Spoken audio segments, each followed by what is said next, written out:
Oh, Hank's beeping and I guess we're going. Thanks, Hank. Welcome to Around the Horn. Luke, that's not what it's called. That's an ESPN show. Oh, I meant Revolving the Piano. Haha. Uh, God, I hate. Our first topic is music addiction.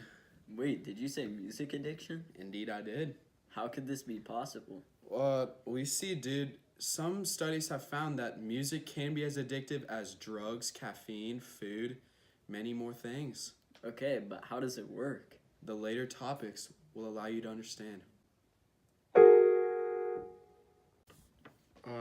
Topic number 2 is dopamine, which actually perfectly connects what we were just talking about. Luke, do you have any clue what dopamine is? I actually do. Dopamine is a neurotransmitter. We actually have an expert from the University of Queensland here to talk about it. Bring her in. Bye. Hello, Tatiana. Thanks for coming to meet with us. Tell us about dopamine. Yeah, according to where I'm from, University of Queensland, neurotransmitters are like the body's chemical messengers.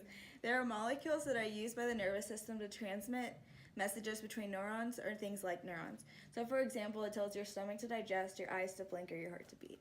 Yes, I think I read that article. Later on, doesn't it talk about dopamine and how there's different pathways in the brain that actually carry it, and it's connected to many functions such as motor control, reward systems for your brain, and even motivation? Yeah, could you tell me more about the reward system? Yeah, for sure. When more dopamine is released, we actually feel happier and more motivated to do things. For example, people with depression have lower levels of dopamine, which would make sense since they have very low motivation. Oh, that actually reminds me of a YouTube video that I watched. It talked about how the levels of dopamine and the reward system correlated. So pretty much if you expected one piece of pizza and you got 2, then you'd have higher levels of dopamine. So let me guess, if you're expecting one piece of pizza and you got 0, then less dopamine would be released? Exactly. Topic number 3 looks like it's going to be connection to chemistry. Wow, we've never had this topic before, but I think it's going to be cool for us to show how chemistry can affect almost everyone. So why don't you start us off? How does this connect to chemistry? Well, it connects to chemistry because there are different dopamine levels that can be released, which are just a series of reactions that occur in your brain that become off balance when you are addicted to something, or in other words, the equilibrium has become off balanced. What do you mean? Pretty much when you get addicted to something, your brain performs a chemical reaction to release high dopamine levels. Once you are not doing this task, your dopamine levels start decreasing and making you want more of the substance that rose your dopamine levels. Oh, that would explain why people who, for example, smoke cigarettes have to do it more often once they start doing it consistently to keep their dopamine levels high. Exactly, but it doesn't just have to be smoking. It can be many other things. This can be food, alcohol, or even drugs. Although those are all negative, that doesn't mean it has to be.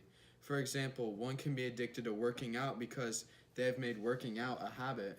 That makes sense, because if you really think about it, all habits are just addictions. Exactly. Well, that means that you can be addicted to music, because if you make music a habit or you do it consistently enough, you could develop an addiction to music, which allows our first topic to make way more sense. What's that, Hank?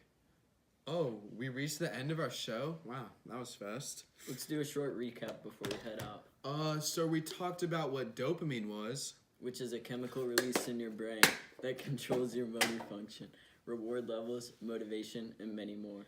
Then we connected it to everyday life by showing how being addicted to music is actually a possibility. That's it for today. See you next week.